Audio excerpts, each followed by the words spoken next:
going on, my friends? Welcome to episode 161 of the Gang Podcast. Here we bring you everything New York, New Jersey, Philadelphia, national, and international sports. Also, usually Grassani, join Tom, Cunningham, Reich, Sam Morell, and our special guest, Sam DiGiovanni. Word! Including limited to Spotify, Apple Podcasts, Google Podcasts, and the music at radio and YouTube. Also, follow social media at DiGiovanni. With all that said, it's time to get your game on. Adam, about time you brought the pod tape. Okay, guys, new rule. Anyone who interrupts me during my intro gets an automatic trip to their waiting room. Here's the thing: we can interrupt it if it sucks. That's the rule. All right, fine. If it's bad, I'll allow it.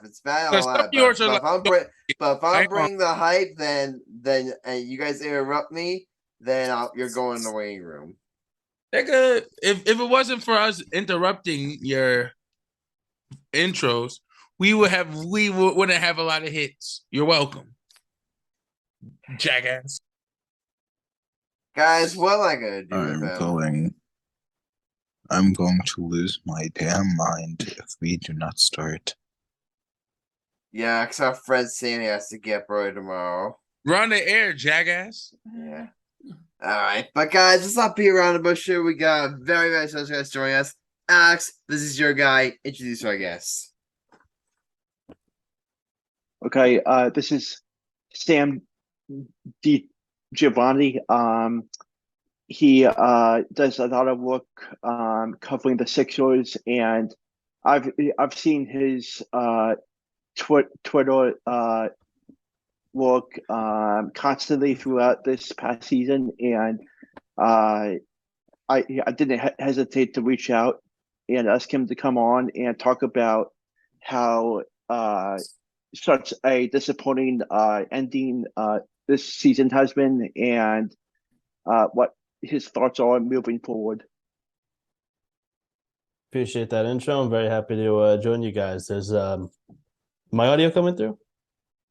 You're good, brother. Okay. But the green box around mine didn't light up. But yeah, thank you guys for having me.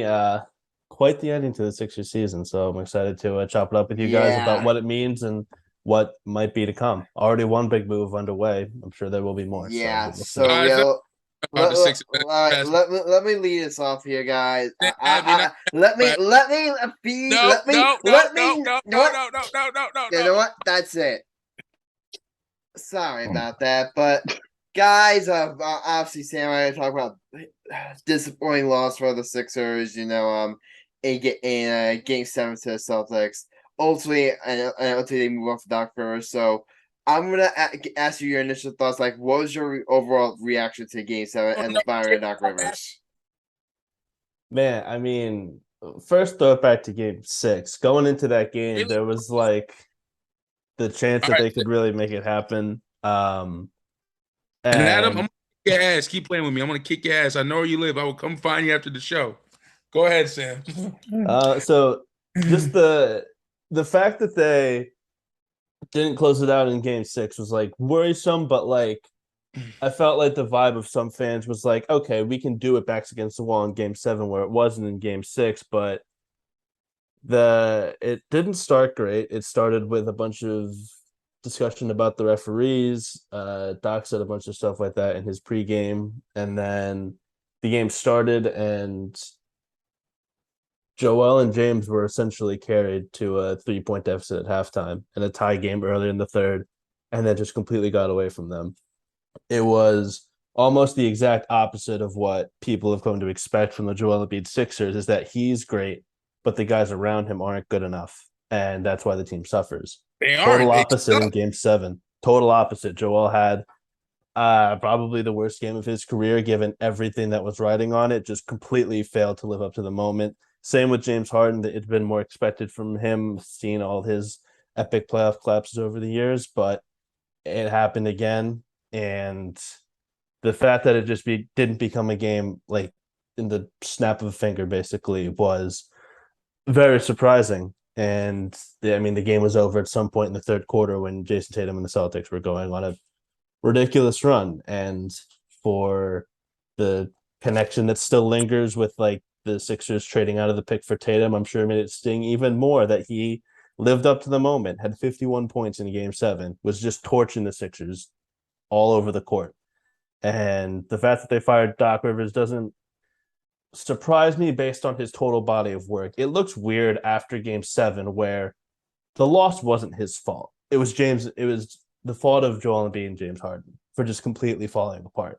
But it looked almost like a scapegoat move because it was just the easiest move to make. But I think given his overall body of work, it was not unexpected and is something that could lead to them recuperating something. Now, obviously, they have to do a good job of hiring the next guy, but I think it was fair given the 3 years that he had been here, his overall track record coming into this stint with the Sixers. Yeah, it didn't surprise me, and it obviously wasn't as like much of a reaction to the Game 7 loss as it showed. But yeah, this coach hiring process will be interesting. Daryl is talking to media tomorrow afternoon, so we will see what he has to say. I gotta ask you a question, Sam. Go ahead, Michael.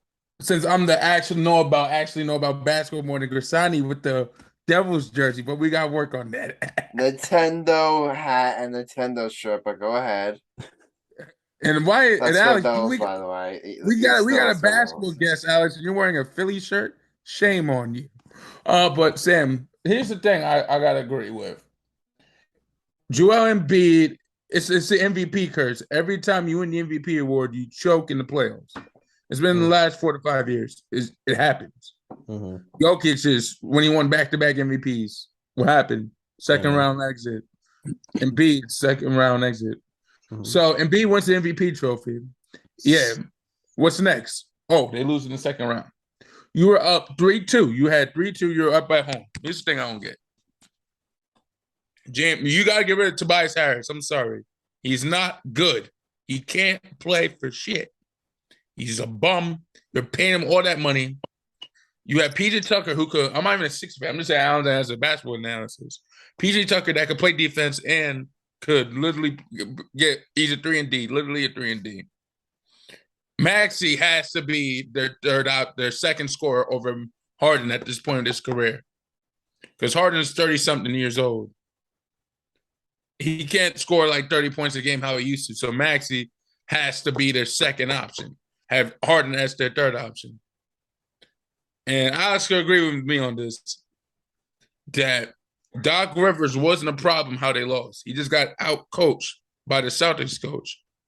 He just got out-coached and the players. But here's the thing, though. But if you look at Doc Rivers' Game 7s, he has lost 10 Game 7s in this decade. He hasn't won a Game 7 in this decade. You know how bad you have to, you know how bad your team is? But here's the thing. He didn't have a bad team around him. He didn't have a bad team around him. He had a good team. You had Kawhi and Paul George. You couldn't lead them. You had CP3 and Blake Griffin. A healthy Blake Griffin and a healthy CP3. You couldn't win with them. So is it either he can't coach anymore or his players are losing their respect in him? And I'm saying, in my opinion, this was the biggest choke by an MVP. You just won the MVP award. You played great in the regular season. You averaged what?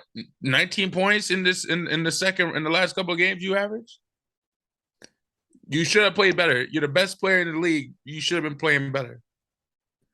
You had James Harden, who's probably one of the best ISO players in the NBA that can literally give you the ball when God will. But if I'm the Sixers, I'm trading everybody. Keep stars, keep Nate, keep Harden and Embiid, keep Maxey, get rid of everybody else. Keep Tucker for your veteran, get rid of everybody else. I do think I don't disagree. I mean, off the top of my head, I can't think of a more embarrassing way for an MVP to go out. There are honorable ways to lose if he just didn't have his jumper going and he made hustle plays trying to do everything. If he had just a good normal Joel Embiid game, would have been fine. But the fact that he went out looking almost disinterested, looking not ready, like not meeting the like level of urgency that he needed, I felt like that set the tone for the team almost, and the guys around him tried their best to overcome it. And it's kind of hard to do when the two superstars on the team just aren't meeting that moment. And as for what the team work the team needs around it, I agree that there's got to be some moves. I mean, it's the way that Harden ended the series. It's so crazy that covers up for the fact that he had two 40-point games that earned them 2 wins.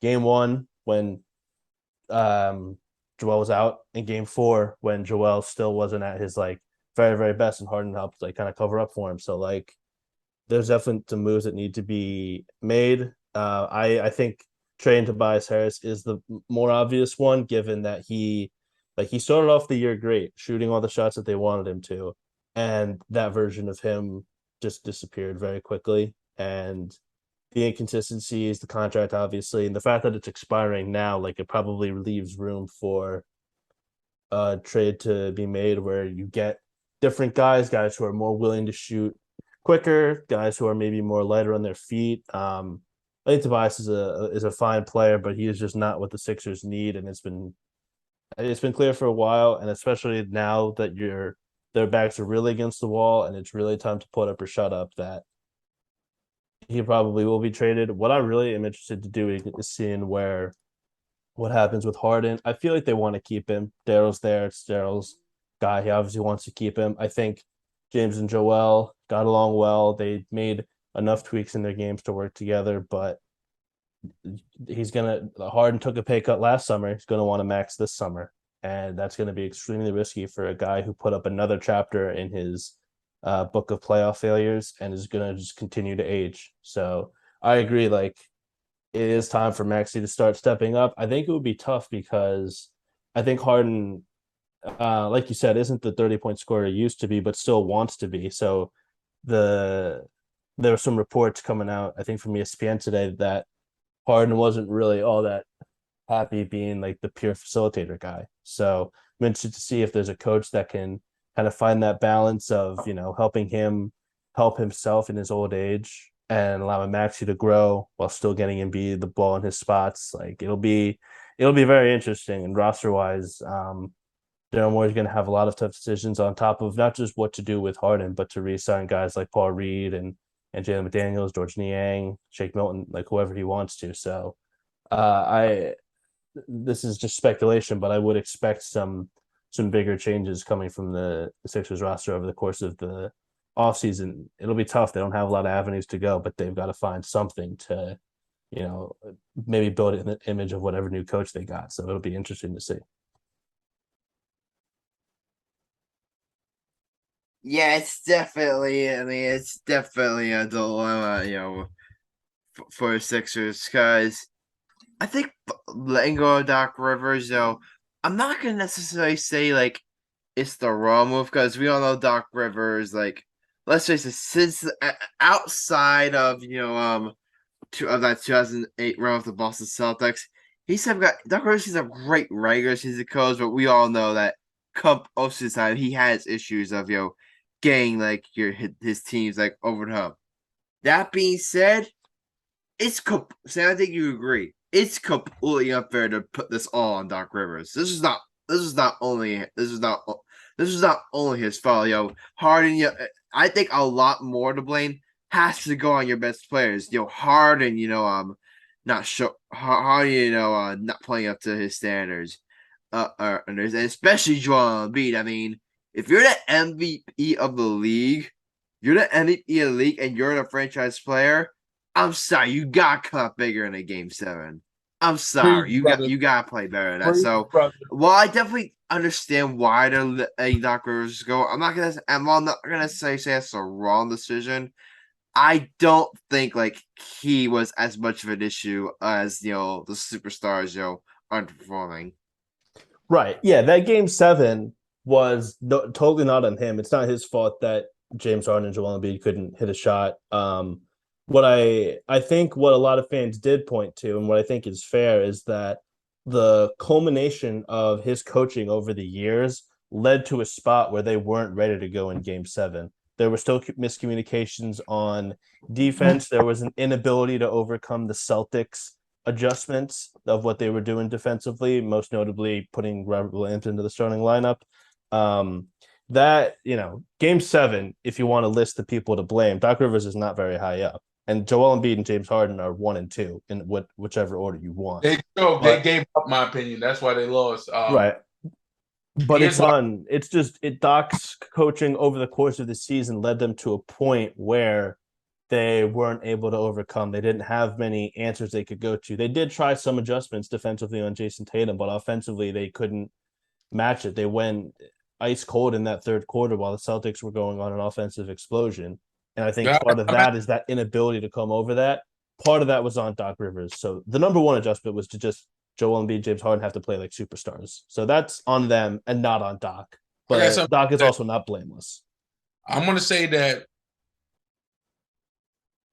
Jason Tatum is better than Joel Embiid. That's my take for the night. Jason definitely outplayed him. He's 100% better than Embiid. I don't give a fuck about Embiid's grade. I mean, it's debatable. It's debatable. Embiid, and this may be another hot take. I don't think Embiid should have won the MVP. I thought he deserved the MVP this year. They should have gave the Jokic or Tatum or I mean, he was literally the best player in the regular season though. And if you want to get at it for a postseason, I can understand that. But honestly, before this game, actually, let you go quickly. Before this game, I'm pretty sure everyone agreed Embiid was the MVP. Now, if you want to say you would take Jokic over him, I completely agree. Let's just take that. I can completely agree with. But I think we're talking about who was the MVP this season. I think Embiid deserved it. Guys, I got something to say. Embiid forgot he knew how to play basketball out there. I'm sorry. My dad said I'm not disagreeing. He forgot how to play basketball. What happened? Motherfucker forgot how to dribble, learn how to shoot, forgot how to pass. What happened? He forgot he played. Mike, one freaking game doesn't define his season. What happened? Your playoff season.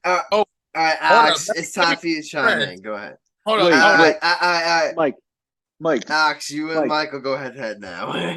Mike, now I'm about to rip his thread. Mike, how the heck are you talking shit? Your Lakers just lost tonight in game 1. Your Knicks are out in Cancun.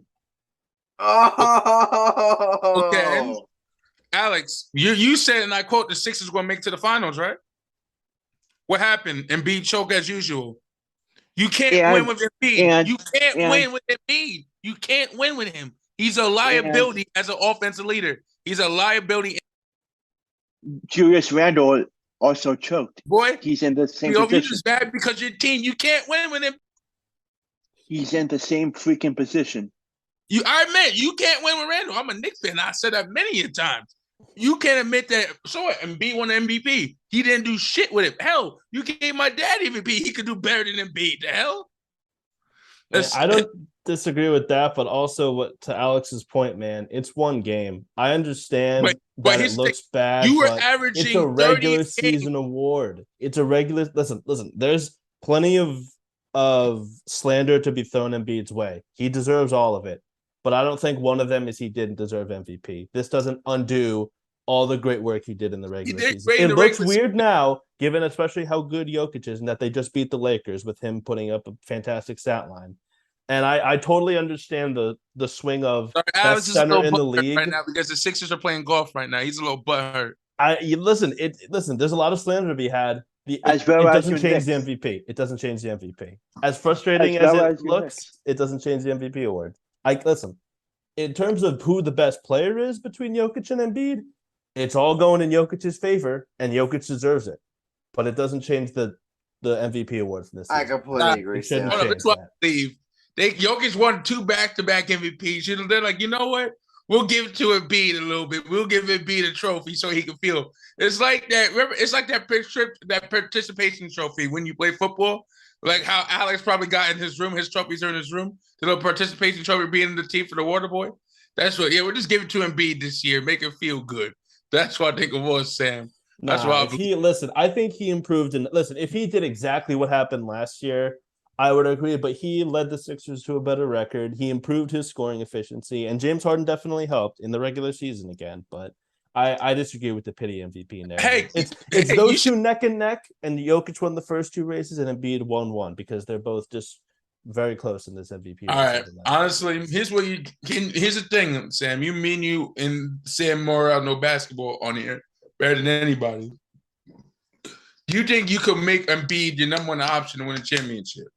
Because I think you can't do it because he can't live for the pressure, in my opinion. He can't rise off the pressure. You've seen it every year. He had Jimmy Butler, and it was Embiid's team. He can't be that number one option to lead a championship team. I think he could be an MVP, but also needs another Batman like that could help him. He can't literally have I don't a know Robin. if he needs a Batman, but He can't have a Robin by himself. He needs another Batman. That's the only way that Sixers can get over the hump. oh, another Batman. Okay, I can understand that. I can Or understand. he needs to be like a Batman 1B to a Batman 1A. So maybe like a Damian Lillard type. Like somebody that can help him. Like he can't. Okay, but here's the real question that you should be asking, Mike. And I'm being serious when I say this. Like, if we're talking championships, we've seen how he's performed in the playoffs. So I'm being serious when I ask this. Can we say Joel Embiid is a Batman? Oh, good question. We don't know if he can. Because think about it. Every time he's been Batman or the supposed Batman, he's failed. He's choked. And it's not like, unfortunately, it's not like Giannis where it's like, all right, but his team failed him because Giannis passes out for threes and his team is breaking threes. No, like last game, Tyrese Maxey and Tobias Harris, they had pretty decent games. Let me ask Alex this, Sam. I agree with you. But Alex, how do you feel since you're the biggest Sixer dick rider on the podcast? You know what? I'll just actually go. Then you can ask Sam DiGiovanni a question. All right? No. Let me ask it. No, I got you, Adam. I just want to hear what Alex said because he said that Embiid is probably the best player since walking bread, since sliced bread or whatever. So, Alex, do you think Embiid is a Batman since he choked every playoff season he's been in? The last actually, go. Then you can ask Sam. Go ahead. Go. We just exposed Embiid, so go ahead. I'm gonna give him a start. I mean, you can't really throw negative shit towards Embiid just because he lost a series and it's like the fifth series in a row he lost. He can't make it out of this second round, bro. Every year he lost. That's the if you fall short one time, it's like fine. It's like okay, but when you continuously has the Sixers ever, at least he's Adam. Go ahead. At least he's better in basketball than you, Big Mike. He's an NBA player. I hope so. It's like has Joel Embiid ever made to the conference finals? Never, Alex. To your statement, like that's saying.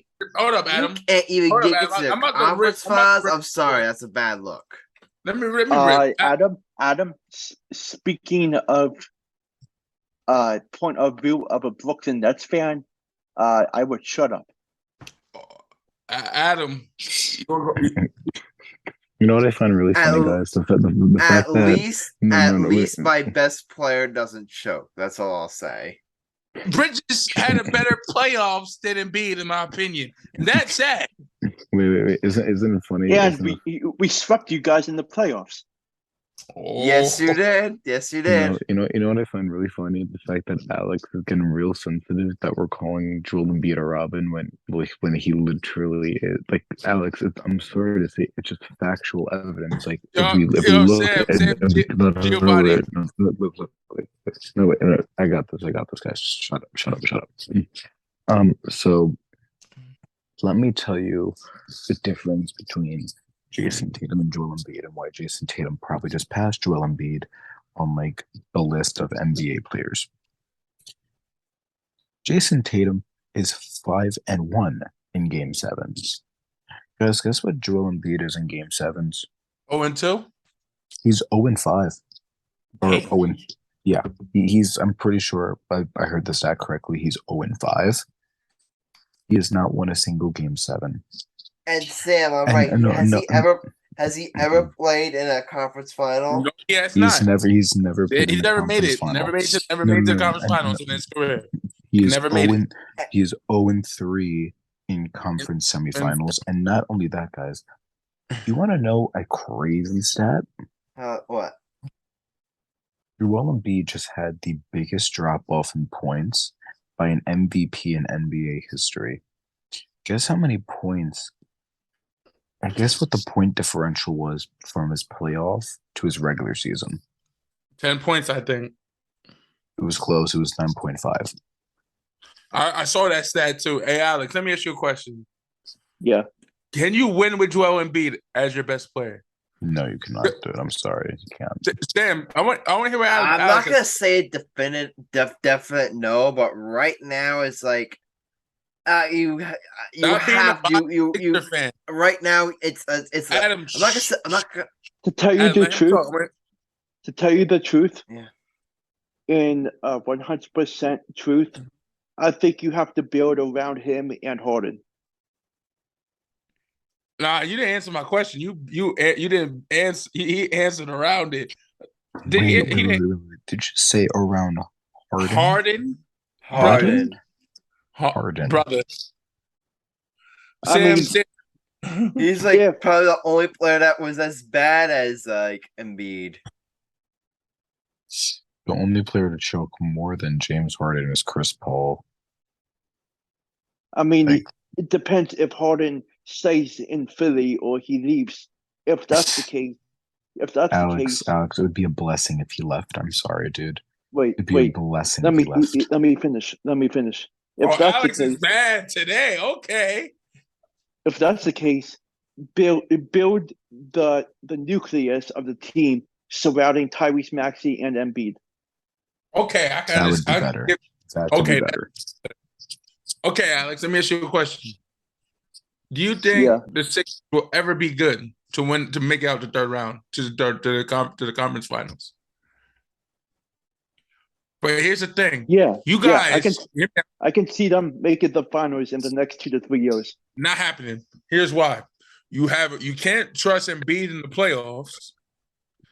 2, you gotta get rid of Tobias Harris. That's and I'm thinking Philly ain't gonna let him go because Joel Embiid doesn't know how to fucking win. Excuse me. 3, I think y'all should pray to God you guys get a free agent. Who's the biggest, Sam D? Do you know who the biggest free agent? Who's free agent is this year? Draymond Green. Kyrie, Harden. Yeah, One of those 3. You have Draymond, who's leaving Golden State. That's just, I'm calling it now. He's leaving Golden State because Golden State doesn't want him anymore. No, Golden State still wants Draymond. They still They don't heavily want him. want Draymond. No, they're they're looking to keeping trade. No, they're trading Poole. They're keeping Poole. Now Poole is probably going to go to that league in China where they had the cheerleaders twerking on the court. That's where Embiid's going to average. Poole going to average 50 points a game. You saw that shit, right, Sam? That I sent you. Yeah, I saw it. It was funny. No, that's gonna be Jordan Poole in China. Guys, can we talk about Dylan Brooks on how bad he is as a player? Can we please? I really Sam's usually not. I'm so sorry. You're supposed to be our guest. Yet these two that everyone's all big. No, everyone's got to get their talks, and I get it. I get it. Yeah. Hush, Sam. Okay. Sam D. What do you think about Dylan Brooks as a player? I mean, I think he's that. I think that there's a team out there that could turn him into a rotation player that doesn't have massive flaws. Like, I think he's a really good defensive player. Like, I feel like he's got like some of that competitive spirit boils over and hurts the Grizzlies, but I think some of it makes him and his athleticism makes him a pretty good defender. It's on offense where he's not good enough to have the ball constantly. He's not a great like spot up shooter. I think the Grizzlies and him just like straight up parting ways. I get because he needs a change of scenery, but I think whatever team gets him, I mean, I guess it depends on the team, But I think there are a lot of teams out there that if he goes to the right structure, he will actually like help them improve. Maybe just marginally, but I think there is, under all the controversy and front runner that he shows, is some talent. There is some NBA talent with Dylan Brooks, but I do get the antics. I got something to say about Dylan Brooks because, in my opinion, this is going to be a hot take. If no team picks him up, he's going to China. Let's just be real. I think some team will pick him up though, but yeah, I could see him going to China, wanting to be like the Scottie Pippen of Chinese basketball. But I think some team will pick him up. I think some team will. Some team will give a chance on him. He can't shoot. He's too arrogant. No, like that's the one thing about Dylan Brooks is that he's one of those players that has such a big ego and thinks he's better than he actually is. He's not that good. Like a Tony Allen of an NBA player. He only plays good defense. For example, what's a good example here? Like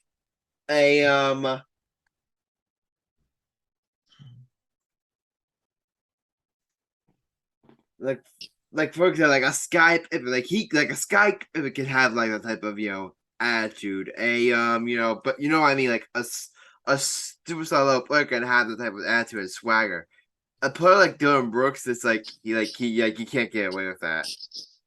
Yeah, and I'm interested to see if the Grizzlies like dumping him makes him want to change that, or if he's just like whatever, it's all their fault. So I do think that again, there's probably some team out there with the leadership, the infrastructure to kind of like rein him in. I don't think he's going to China. I think that there are teams out there that really need wing defense. All right. That deserve that that will give him a chance. Hi, Paul Cunningham. Hello. How are you? I didn't know you could see me. Sorry. It's okay. It's okay. Adam, why are you scaring people like that, bro? I was just saying hi to your pops. My dad don't like you guys. Please don't say Paul, your dad loves us. Your dad it's Mr. Cunningham for the last time. Mr. Cunningham, all right? Good nerd. Mr. Paul, Mr. Cunningham, okay, whatever you guys prefer. I'll be like Alex from calling him Paul. And correct. But Sam, I wanted to get back to the Knicks here. Not the Knicks, the 76ers here. I wanted to get back to the 76ers here because obviously now they headed to the offseason. Obviously, they're going to be looking for a new coach. But really, like we said before, it's like they're in a weird spot right now because it's like you said, like is their question whether or not Embiid can be a true guy. But because I was saying, aside from that, I'm not really sure what the Sixers can do. Like, do they try to go out there and get another starter pair with them? Embiid? Do they try to like improve the depth around them? So I want to ask you, Sam, like, what do you think the plan has to be going forward for the Sixers to hopefully one day that can elevate them to championship status? Well, I do think having another star around Embiid would help, but the route to acquiring that star is going to be tough. It's either betting on Harden or flipping, finding someone in a trade, which they don't really have many draft picks to trade, so they probably can't. But I think the biggest thing you have to do is surround Joel with, more depth would help. But you don't necessarily need like a big name star. You can have someone who can like produce at a high level, and you already have one. They already have one in Tyrese. You kind of still need someone else alongside Embiid to be sort of an offensive engine. I think the alternative route would be, he's obviously not Nikola Jokic as a player, but building, the system the Nuggets have around Jokic is they have guys who know how to play off of him. And, Jokic and Embiid, neither of them are quick when they have the ball. They're both obviously big, slow-footed guys, but the Nuggets just have so much off-ball movement and shooters around Jokic that he can afford to hold on to the ball for a while and can be slow going, to where he wants to get, but he can make the right passes to get it open. Now, Joel is obviously not that level of passer, but I think he's good enough to where he can, make some reads of if someone's open in front of him, getting his zip like past him. There were a few times throughout the course of the series, even in the Celtics and throughout the regular season, where he could find the open guy, and the few times that there was an off-ball movement, but there really wasn't. So I think that, something like that could work, even though Joel isn't the playmaker that Nikola Jokic is. Yeah. But there really are no tough answers, and that's why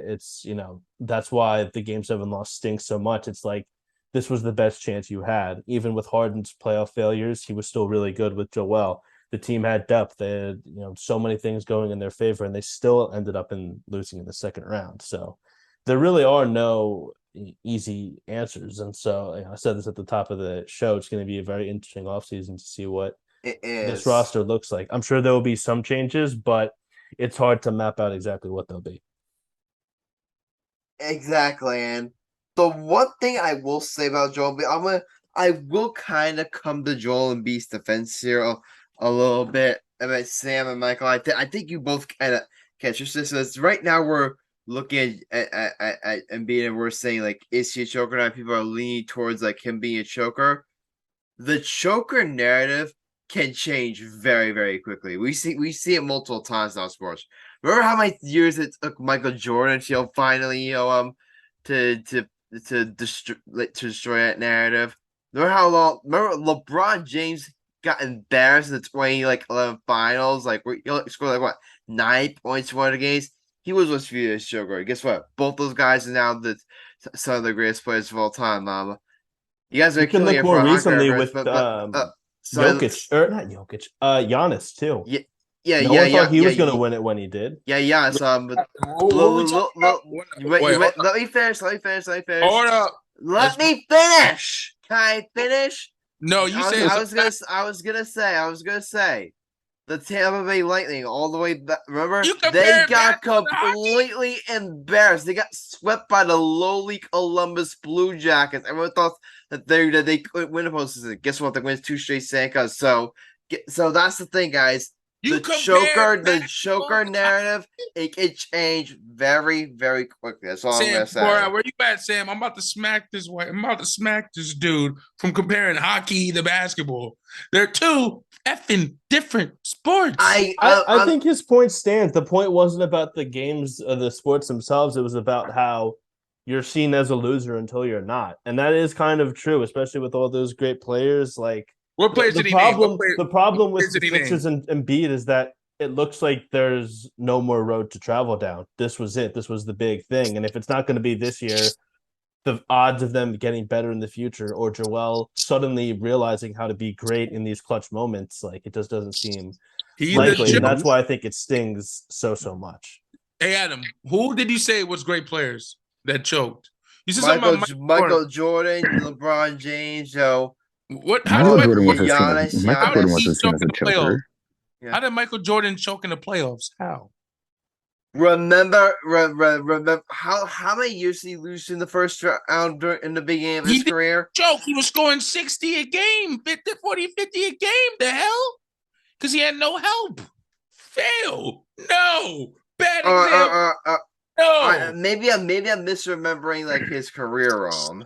I don't think it was necessarily a choke so much as it was just like playoff failure after playoff failure. Because he had you go. Like he was still losing a lot before he didn't have they help. became of age and became. All right, but still, like the thing about LeBron is still valid. The thing about Giannis is still valid. It's like the choker narrative. It can change quickly. That's all I'm saying. Adam, you about to make me have a heart attack. With your blasphemy. Am I wrong? I don't think you're wrong, but I think like if that's what you're buying into right now, it's almost like the last resort of anything can happen. That's right? The thing. And I necessarily say that Joel Embiid's gonna go down that path. No, but if you're a Sixers fan, that's what you gotta be hoping for. Right, and I think Embiid is like, even with what just happened, is still very talented to the point where it's worth building around him until he's not worth building around. Like he's just turning 30. He's under contract for a few years, seemingly doesn't want to leave Philly. So I don't think they need to tear it all down now, but I also think that it's time to really like throw everything in the kitchen sink to see what you can do. And firing Doc was not the fix, but a step in the potential right direction. So it's going to be tough, obviously, and like you said, anything can happen, but it's just, it's kind of, especially with a team that continues to lose in the second round, no one's going to believe it until they see it. Here's my only thing with this. It's have you realized that the situation is a lot different than the others? Like, for example, LeBron makes it to the finals, chokes, but then next year he bounces back. Giannis makes it to the conference finals, 2-0 lead over the Raptors. But then both times when he get bounced, don't get me wrong, Giannis did choke a little bit, but his coach didn't help, nor did the players around him help, and that was the key. The players around him could not shoot, and they did not help him the way he was supposed to be helped. When you look at all these other examples, it's like you see, like, there's so many differences where it's like players aren't playing their roles correctly, coaches aren't doing what they're supposed to do correctly, and they're making it to the finals and the conference finals, but unfortunately, they're just not getting it. But in terms of Joel Embiid, every single year we keep saying, oh, well, he's going to get it this year. Oh, well, the Sixers are going to get it this year. Oh, well, they're going to get it this year. And they keep falling short every single time in the exact same place. And it's not like, oh, well, the role players aren't playing their thing. Like, okay, the 1 year with Ben Simmons, we can agree. Ben Simmons was trash. But especially something like this year, the role players showed up, guys. Tyrese Maxey, Tobias Harris, they showed up. The first quarter in Game 7, PJ Tucker had 11. That's the most he scored ever in a game, in a playoff game, it seems like. 11 points. So, how much more do we really expect from Joel Embiid when even his playoff averages, he's scoring only 24 a game for his playoff averages? It's like there has to come a point where we're just like, yeah, in the regular season, he's amazing, but in the playoffs, he's just not that guy. I agree. I think the Game 7, if people want to look at Game 7 as the nail in the coffin that ends that, or that sets that narrative for good, I don't blame them. It was an absolutely embarrassing performance. I think that, again, the talent is still there. And again, through all his struggles on offense, defensively in this playoffs, I would say the only guy who was better was Anthony Davis. He was amazing on defense. And there still is talent that I think the right scheme could kind of help unlock. But I don't disagree with your overall point, Sam. There comes a certain point, and I mean, if 6 years now of not being able to get out of the second round, it's the evidence is overwhelming that he is not a guy that can get you into true championship contention. He can just get you almost close enough. That's where all the evidence shows of not only his play in these clutch moments, but of his teams. Exactly, and it's it would have been one thing if okay, he failed 2 times, but then he finally broke through and went to the conference finals. It's now at least we can be like, you know what? He's made progress. He's made progress. He's moved along. He's learned what he has to do to get to that type of place. After 6 years of staying in the same exact place, come on. It's it's at this point, it's not learning anymore. It's just a talent difference. And especially when you're versing talent, for example, like the Boston Celtics, where first you were up 3-2, but second and more importantly, you're considered the best player in this series. You cannot get outplayed by both Jason Tatum and Jaylen Brown. If it was a case where it's okay, Jason Tatum outplayed Joel Embiid, all right. Jason Tatum's one hell of a player. You're getting outplayed by the Celtics' second best player. That's where I'm kind of no disrespect to Jaylen Brown, but it's I agree. You should be getting outplayed by him.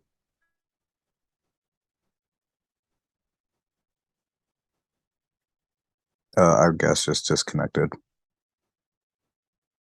Yeah, Alex, can you make sure does Sam have to go? Let me see. Yeah, try if he has to go, just let him know so we can like say goodbye to him.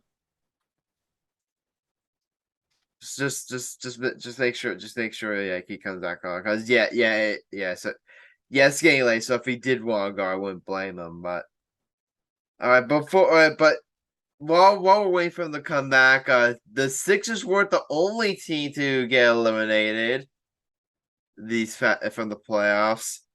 Unfortunately, Michael, for your New York Knicks, your season has come to an end. Disappointing loss to the Miami Heat, yo. It was a great season. It was a great season. I'm not gonna,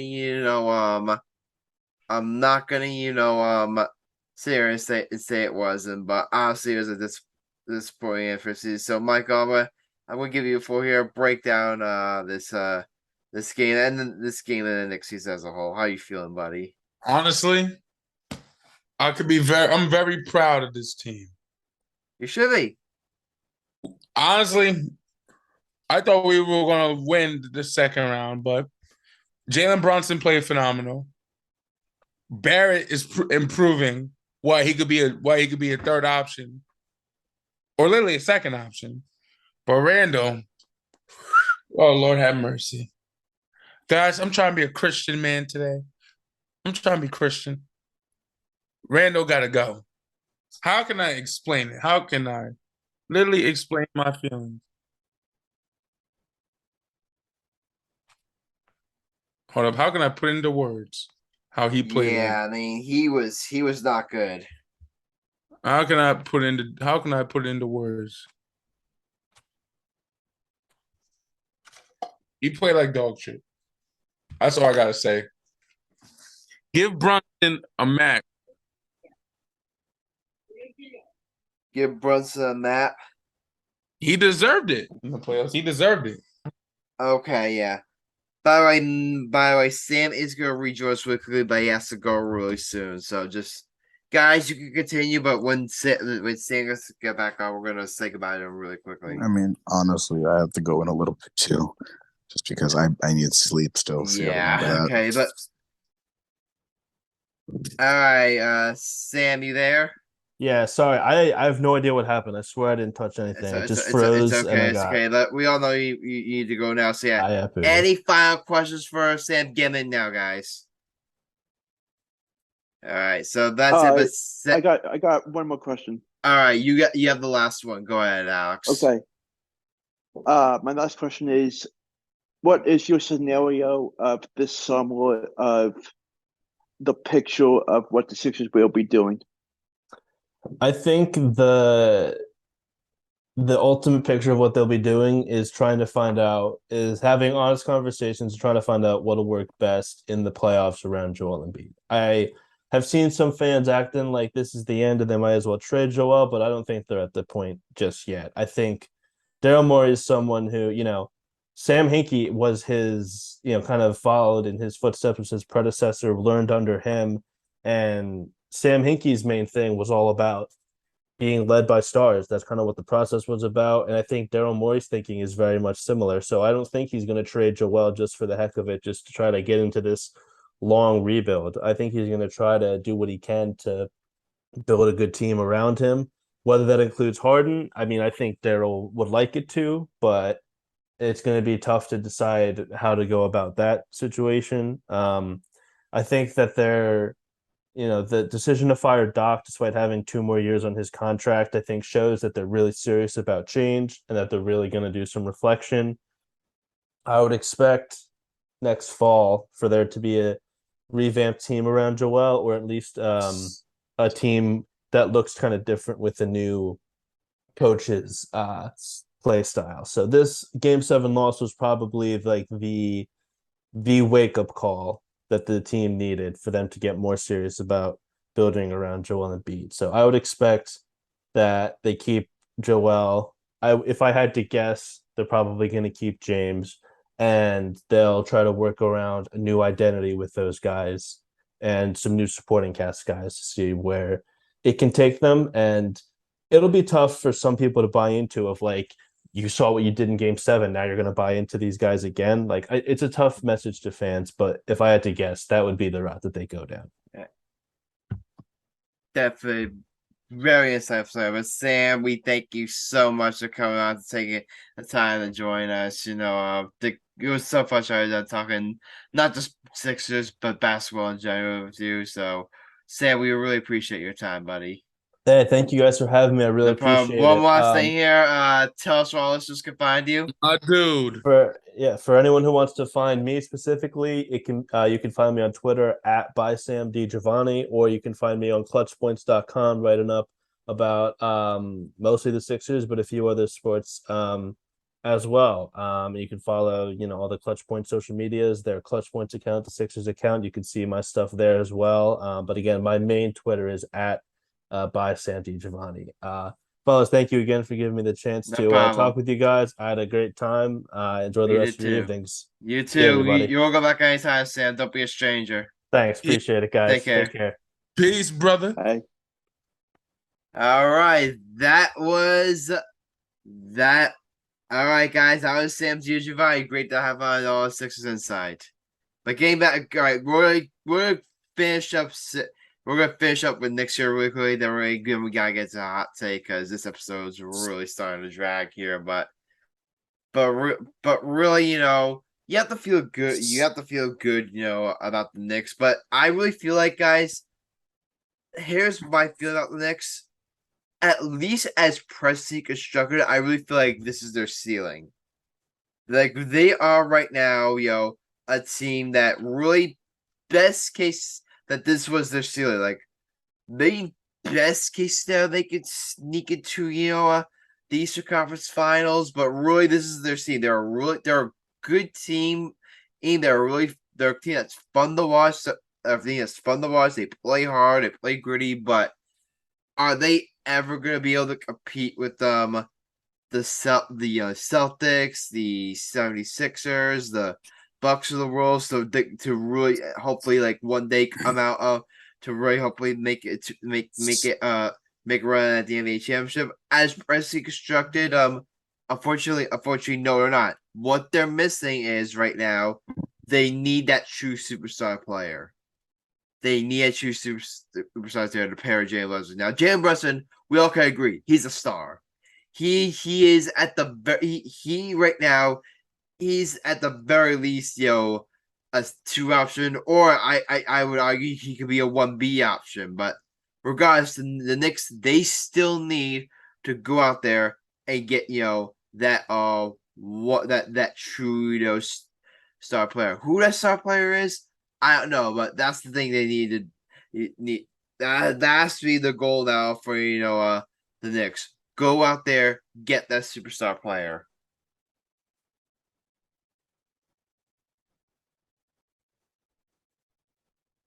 Michael, Sam, you're quiet.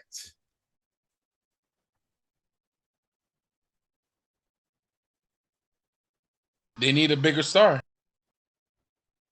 You agree, right? Yeah, sure, definitely. 100%. Yeah, because it's like I'm sorry. Now at the same time, I want to ask you guys. Want to ask both of you, like, let's say like the Knicks are good. Let's say they go out there. Let's say let's do what we just talked about them. Let's say Joel Embiid becomes available. The Sixers decide to shop him. The Sixers decide to shop him. And obviously, it's going to cost a lot of draft capital. But the Sixers or any other team, they ask for one of these two players in return. RJ Barrett or Julius Randle? Who are you including in the trade? Julius Randle. So you would keep RJ Barrett and trade Randle? Mm-hmm. Why is that? Because RJ Barrett is very young, very talented. He proved himself these playoffs. Yeah, I agree with you. I Go away, Jules. And I got a song to sing. How can I put in a song? Randall got to go. He got the clap, and he got to go. Yeah. Randall got to go. Randall got to go. Here's the one problem with like a lot of fans say, "Oh, trade Julius Randle." Well, I wanted to agree. I do think he's a guy that I think is a guy to be looking to be. I think is looking to would be looking to move. I wouldn't necessarily call him untouchable in trade talks, but the only problem is that he still had a great regular season. He like guys that average 25 of 10. Those guys they don't grow on trees. So the people are saying, "Oh, just trade Julius Randle." Well, you have to find someone to replace him. That's the thing. You can't just trade Julius Randle just for sake of trading him. You need to bring someone in who's gonna have a bigger impact. Just simply trade him just for sake of trading him, that's not gonna solve anything. If anything, it's only gonna make the scene worse. Because Julius Randle, say all you want about him. He's getting a lot of criticism for like his performance in the postseason, and rightfully so. Oh, I'm not gonna say the criticism for right now is unwarranted, but trading him just for sake of trading him isn't gonna help. You need to bring in you need to bring in an upgrade if you're gonna do that. And then again, trading him is gonna be easier said than done because he's under a big contract right now. Who's gonna take it?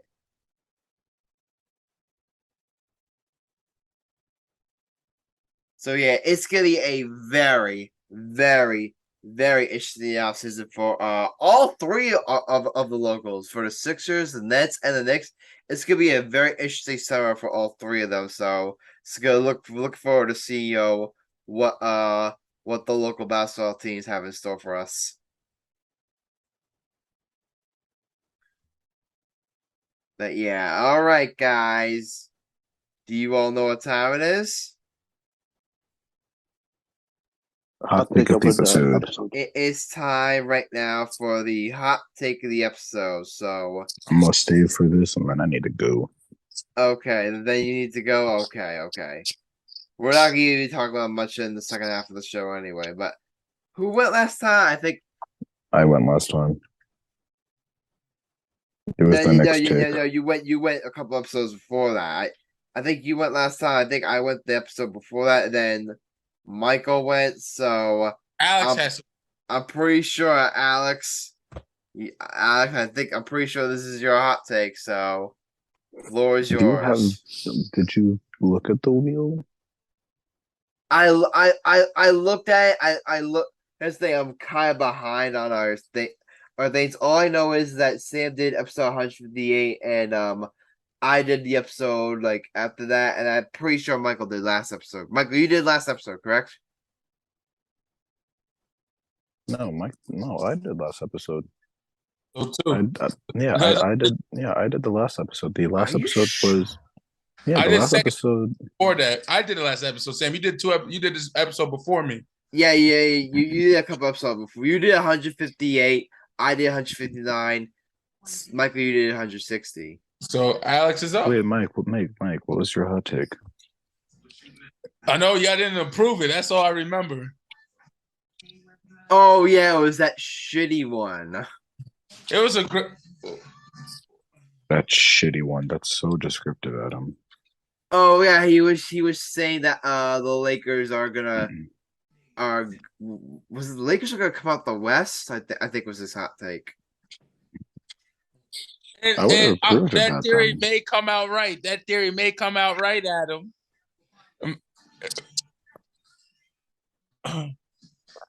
Yo, guys, give me a second here. I'm gonna look it up. Yeah.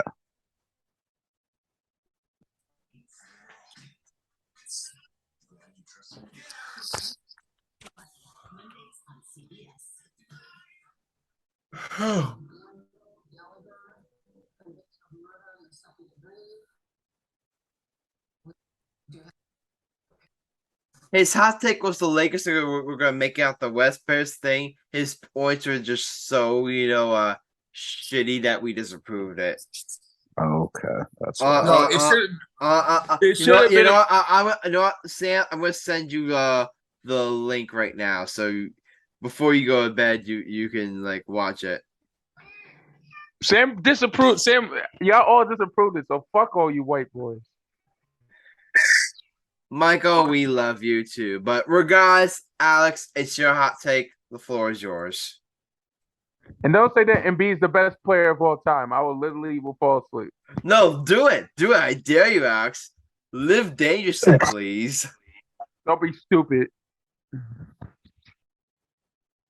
So my hot take is, I think the Sixers go ahead and get rid of Daniel House Jr. and Furkan Korkmaz and turn those two into a pretty significant role player surrounding Embiid and Harden if he plans to stay put in Philadelphia.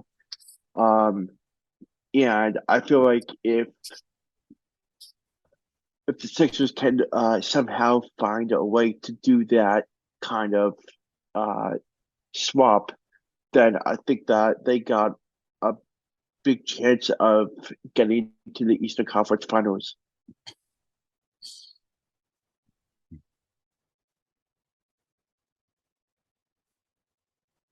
So, what was your hot take exactly? I think like getting rid of two bench role players and bringing in a better single-handed player, which will be a better perimeter player, and a better shooter, which will be have more versatile and be efficient in the playoffs.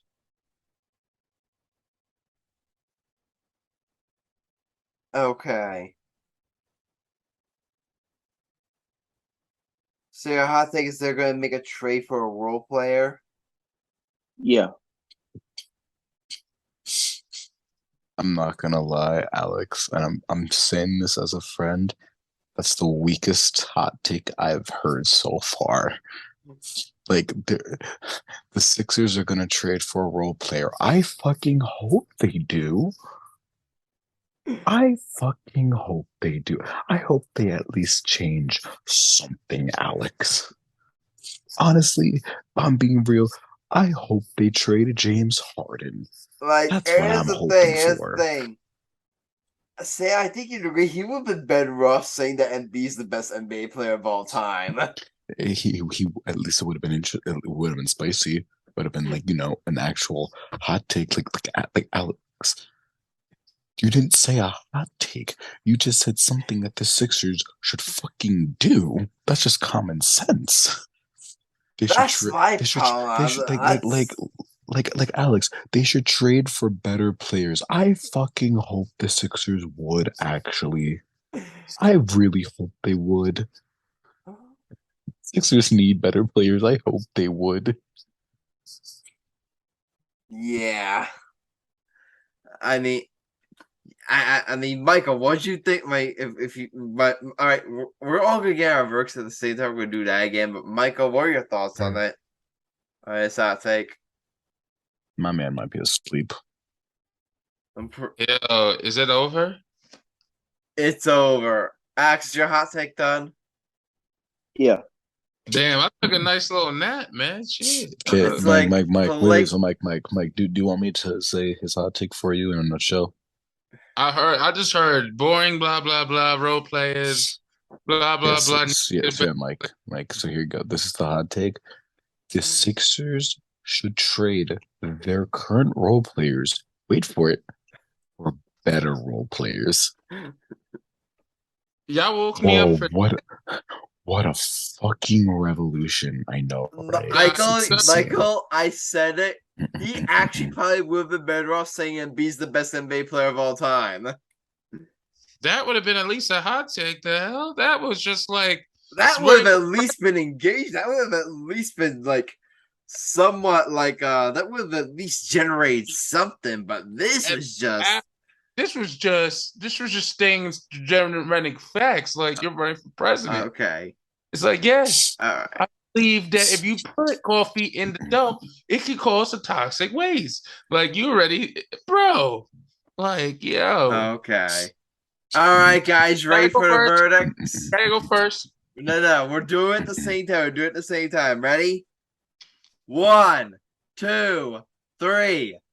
Disapprove. Hell to the no. I'm gonna approve just to have a.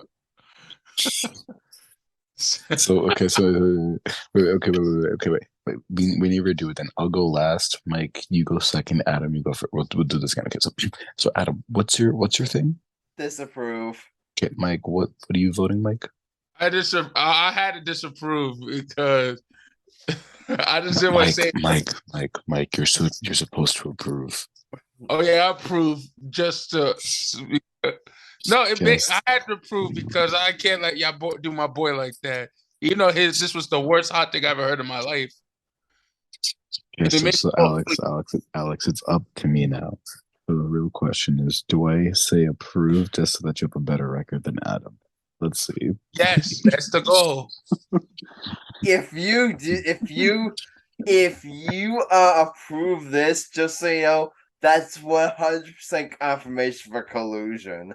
You guys wouldn't even be able to deny it anymore. You wouldn't be able to deny it anymore. It would have been right there in your face, in our audience's face. You wouldn't be able to deny it anymore. Yeah, I'm sorry, Alex. I gotta disapprove. Alex, I'm sorry. Alex, your hot take was god awful, brother. Like here's the thing, Alex. It's not what. Like here's the thing, Alex. It's not what you said was wrong. It's what you said was literally just what any NBA team should do. You literally just said trade your current role players for better role players. Well, no fucking shit. If he said, for example, if he said the Sixers should trade his players for a Damian Lillard type, that would have at least been interesting. Or a star player. That would have been interesting. Adam, but if they he's just going to do it for a role player, it's bleh. Adam, I got a question for you. What's up with you and Damian Lillard's dick in the mouth lately, bro? Is Damian Lillard... I was just using it as an example, right? You sucking Damian Lillard's penis right now. You giving him a blowjob, my dude. I feel so bad for Alex. Alex is getting completely dunked on this episode. Poor Alex. Yeah, he got... We feel bad for Alex. Guys, can we approve his hot take? Can we approve his hot take so we make him feel good? No. Sam, I used to feel bad for Well, here's the thing. We got remember, guys, when we talk about Alex here, he's got nothing but the Phillies until football season. And what's it called, Mike? I want you to also remember in that other group chat, remember how Alex was taunting us about the Knicks? Oh yeah. So no. He was taunting us about the Yankees when they were actually winning. Remember that? So no what, Alex? Never mind. No fucking mercy. Alex, yeah, no mercy. Sorry, buddy. Alex, payback's a bitch, ain't it? All right, so I have to get going. So I'll put my bet real quick. I'm unfortunately, Sam. I'm so happy. I'm so sad you're gonna miss it. You know what we're gonna do right now? What? We're gonna get you some Toronto Blue Jays slander. I hate this. I have to leave. All right, I'm just gonna say my bet. You ready for my bet? Go ahead. Here's my bet. My bet is Nuggets money line and Yankees money line. Okay, Goodbye. Got it. But it's all right. And no, we're gonna do. We're having ex Blue Jays. No, we're gonna do Michael. We're having set. We're gonna have Sam's Texas Blue Jay slander to the group chat. Guys, I'm getting a little tired of myself, man. I've been. You can't fall asleep on it yet. We gotta engage some Blue Jay slander, all right? Man, I got work in the morning, bro. I got work at 6 a.m. All right. But guys, if you guys haven't heard right now, the Yankees, Aaron Judge had himself a little bit of controversy. You wanna know why? Why? he was looking the wrong way. He was looking apparently the Blue Jays make a big deal of him like constant. Apparently he was looking towards like the Yankees dugout, I think, or towards like the Yankees was it first baseline, or was it third base, or was it third baseline? I don't really know, but people were accusing him of like, oh, is like Aaron Judge cheating? That was an actual narrative that Aaron Judge may be cheating. No evidence, no nothing, no nothing. No nothing. Everyone's saying, oh, like Aaron Judge is looking like apparently he's looking to like get signs. Could the Yankees be cheating now? And then eventually came out was that what likely happened. A lot of people, what happened is that the Yankees were stealing. The Yankees weren't stealing signs. The Blue Jays were tipping their signs, and the Yankees were really. Now Judge said after the game, that he was looking towards the dugout. He was apparently because apparently Boone got ejected and the Yankees was apparently tripping. And he was apparently looking toward us, saying, "Don't do that. Like we're up big here. Like don't trip." I don't know. Again, no, I don't know how much I believe that, but at the same time, if he was doing it, because he's not gonna say, we noticed their tell, he's obviously not gonna do. He's obviously not gonna do that, because then it would say, because the Blue Jays would say, the Blue Jays would say they're saying, "Oh crap, they're stealing our sign. We're tipping our signs, so we gotta change this. We gotta change this." So obviously he's not gonna say that, but honestly, what the Yankees are doing right now, even if they are, unless I'll say this, I will reserve the right to change my opinion on this if it happens, if it happens, if something comes out that the Yankees were doing something similar to the Astros, or they were actually cheating, then yeah, I'll reserve on my reserve. One of the players actually did get caught cheating, but that's a story for another. That's a story for another day. But I'm talking about if they're doing something similar to the Astros, obviously I'll change my mind. But to assume that he's that they're doing something just because he was doing it, but just because he was looking the wrong way. Come on, guys, you gotta be better than that.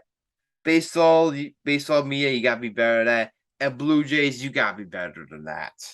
I mean, really.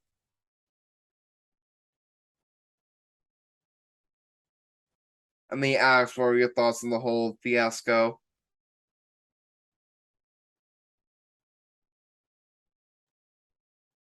I mean, I guess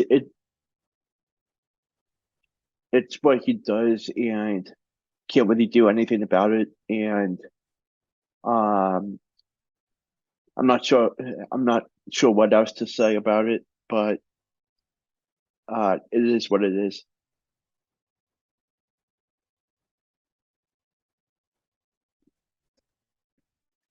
Yeah, it's definitely a very, very wild situation, and apparently, apparently a lot of the Blues, it was making a whole big scene out of it, because the Blues make a big scene about it. Apparently, they called apparently their manager was calling one of the Yankees players was calling one of the Yankees players fat, and it's like. I think we were saying what? Shut up, fat. I mean, the Blue Jays, the Blue Jays are really honestly, guys. Even for as much young they have, they've got some really great pieces, from Guerrero Jr. to Bo Bichette to George Springer. That team is very, very unlikable. Not even in a good way. Not even in a good way to for example, the Houston Astros. They're very unlikable. but you know what? It's because it's because they're winners. It's because they're and they're winners. Like they're unlikable, but in a way where it's like okay, it's like they're winners. You can't really they're winners. Like the Blue Jays, they haven't. What have they done recently? They haven't won a World Series since like 1993. They haven't had any postseason success. Who gave them the right to chip so much? Who gave them the right? Who gave them the right to like what have they done to earn the right to be so talkative? You got Largo Jr. talking all this crap about the Yankees. Now all this stuff was like, oh, your best player who broke the single season home run record last year. You're is apparently cheating. Is apparently cheating with little, if any, no evidence to back it up. It's just really like the Blue Jays. They're just being very unlikable right now when they have no right to be. And I say if again, like I said, if this was the Astros or even the Tampa Bay Rays, like the Tampa Bay Rays are very similar. They're a team that gets under your gets under you. They're a team that's very annoying, but you know what? They have the right to be annoying. They it's in a way. It's like okay. It's like they're like a legitimate threat. The Blue Jays haven't proven anything to be a legitimate threat. At least this current core. It's like it's really guys. It's just really like it's a really like it's an interesting situation right now going on in Yankee land. But the Yankees win. They win back 2 games. So definitely it's definitely been very, very interesting. Now at the same time, getting back to like the thing that I actually got doing, Domingo Armand getting caught for sticky stuff. What I mean, come on. I mean, this guy, like LB was investigating. He's been under like there's a law suspicion around Herman potentially using like some sort of illegal substance, use some sort of illegal substance, and for him to get caught doing that, using a illegal substance, knowing with all like the cheating, with all this controversy around one of the best players, being accused of cheating, if you give it call it that, for him to get caught doing that right now, it's just incredible. It's just you couldn't be more tone deaf. You could not be more tone deaf if you try. Because now it makes the organization in a bad light, and it gives at least a little bit of credibility to all people who are coming up with these accusations. So, this isn't even. I'm on Domingo. This isn't even Domingo Armand's worst mishap with the Yankees, but it's just proven time and time again that this is it's just this guy is just it's just really like dumb behavior by it's just really dumb behavior by Armand is what I'm saying. It's like it's just really it's really like, could you be any dumber? Could you really be any dumber is what I'm saying.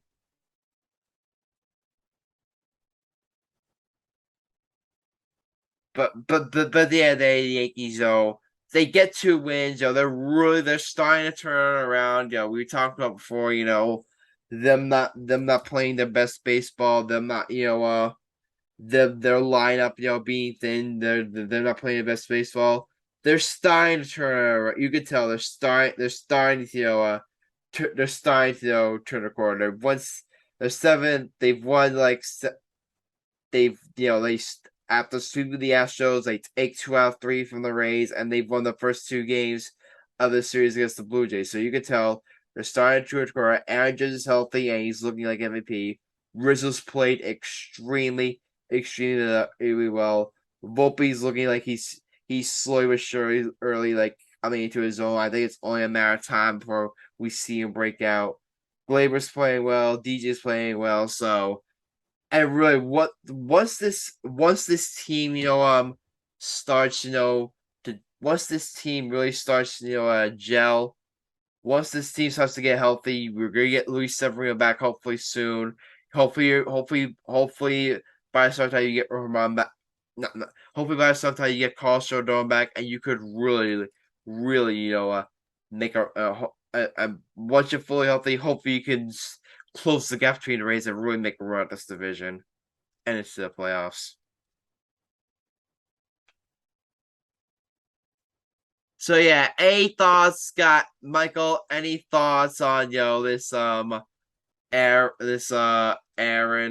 Judge bullshit? Blue Jays are a bunch of bitches. Fuck them.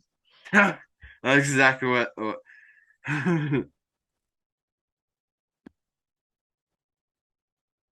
Yeah, I agree.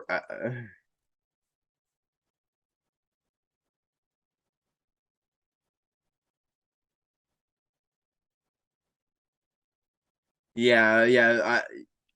Sam's right now going off on the Blue Jays in the casual chat, and rightfully so. I mean, for a team that had, that's the thing. If they had won something, if they had won at least some, if they had won a championship like Astros, heck, even if they made it to the World Series, if they were like legitimate playoff contenders, I could understand them being so chirpy. They haven't won shit, and they're being so chirpy. Come on.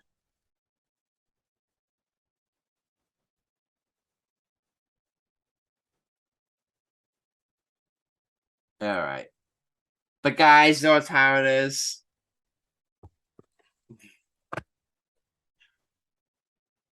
It's time right now for our bets of the episode. Again, I've really been. I've lost track of really like our best. Our best. Our betting standing. So it's definitely not gonna be like easy. It's definitely not gonna be easy. But you know what, guys, you know what they say in this business. Sometimes you gotta do what you gotta do. Who's doing the game of the episode? Yeah, that's the thing. We gotta do the game of the episode. Guys, you can tell I'm tired right now. Guys, can't you tell I'm tired? Yeah. Okay.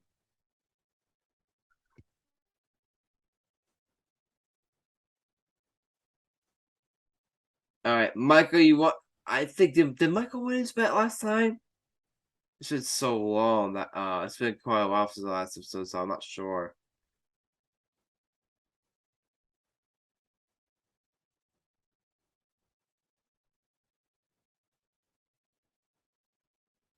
I forgot to wrote down the bets for last episode. God damn it. So yeah, Michael, we're gonna make this easy. Michael, you got the pick. Lakers Nuggets. Lakers Nuggets game 2. Okay.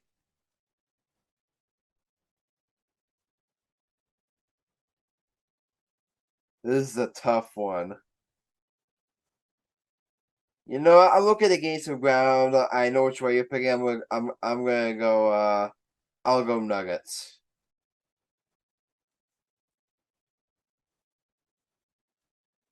I'll go Nuggets. Lakers. That was easy.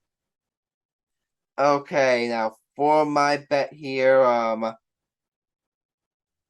You know what?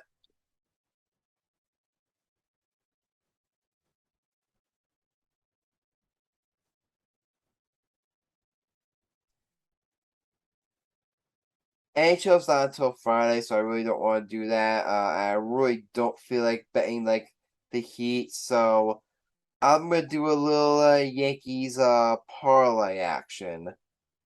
You got Garrett Cole out go up against Chris Bassett tomorrow. So you know what? What I'm gonna do? I'm gonna take the New York Yankees money line and you know what I'm gonna do?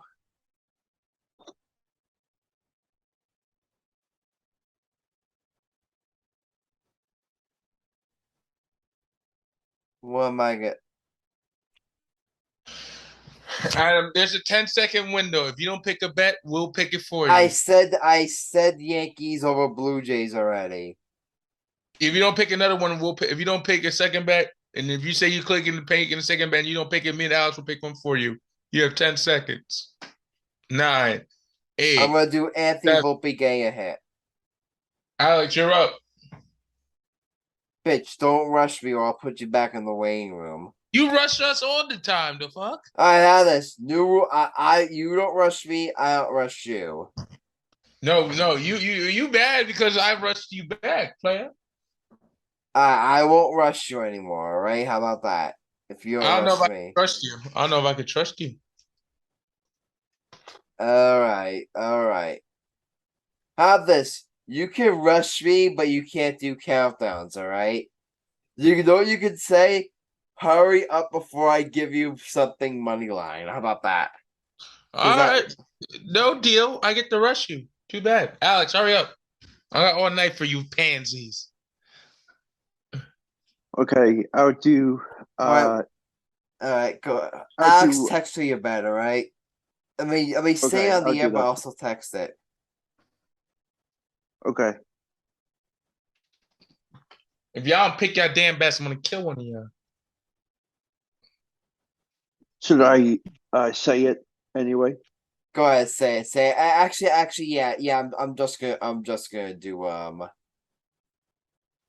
I'm just gonna do that and won't be getting hit. All right, that's my bet. Go ahead, Alex. Okay, I'm going to do Padres money line against Kansas City and Tampa Bay money line against the Mets. Okay. All right, Michael Cunningham. Last up. Go ahead. I'm gonna pick Yankees money line. I'm also gonna take what's a hockey bet? Adam, who's playing hockey? The Eastern Conference Finals. Yeah. They're not until Thursday. You got the Carolina Hurricanes and the Florida Panthers. In the East and the West, you have the Dallas Stars and the Vegas Golden Knights. Shout out to one of my best friends that we had on our show, Mr. Max Ballas Bogarts, who's one of my best friends we had on our show. And I'm gonna go with Vegas for my boy Max. Max, I love you, brother. Good bet. Stars, nice. That's gonna be a very interesting series. Those are my best for. Yeah, I'm going. Text them to me. Text them to me. All right, thank you. All right, guys. That's all for our best. That's all for this episode. Me and you got. Oh yeah, we also got to say what me and Sam, Alex. You know what me and Sam did to Michael? What?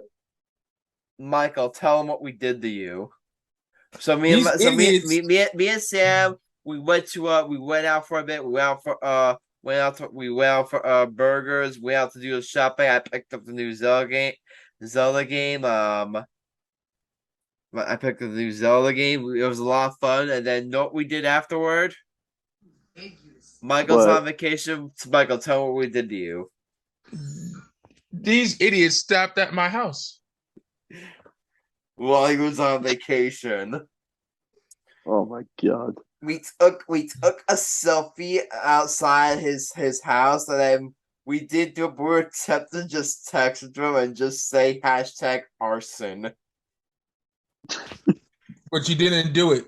And we did something better. We FaceTimed them and said arson. I'm gonna kill you. I'm calling you guys later. Damn! What?